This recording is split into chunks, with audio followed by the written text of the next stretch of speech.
શાસ્ત્રો છે ને એ બહુ મહત્વના હોય છે. શાસ્તિ ઇતિ શાસ્ત્ર, જે તમારી ઉપર શાસન કરે એને શાસ્ત્ર કહેવાય.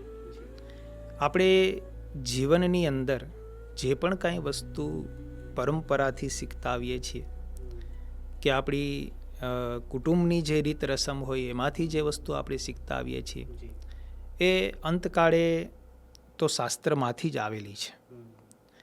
શાસ્ત્ર સિવાય આ જગતની અંદર કોઈ ક્રિયા, કોઈ વસ્તુ કે કોઈ રીતિ રસમ હોતા જ નથી. માની લો કે બ્રાહ્મણ હોય, ક્ષત્રિય હોય, વૈશ્ય હોય, શૂદ્ર હોય, એ પોતપોતાની પરંપરામાં જે રીતે વર્તે છે, જે રીતે રહે છે, એ બધા રીતો રસમો કે તમારી જે પરંપરા છે કે તમારા જે કાર્યો છે એ જે રીતે તમે ચલાવો છો એ બધા આવ્યા છે ક્યાંથી? અંતે તો શાસ્ત્રોમાંથી.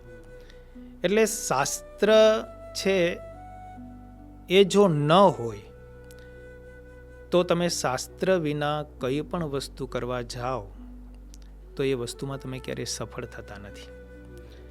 એટલે જીવનમાં વેદ, ઉપનિષદ, ગીતા, આ જે અધ્યાત્મ ગ્રંથો છે એ ગ્રંથો આપણને જીવન જીવવાની સાથે સાથે એ જીવનમાંથી પાછું વળવાની પણ રીત શીખડાવે છે.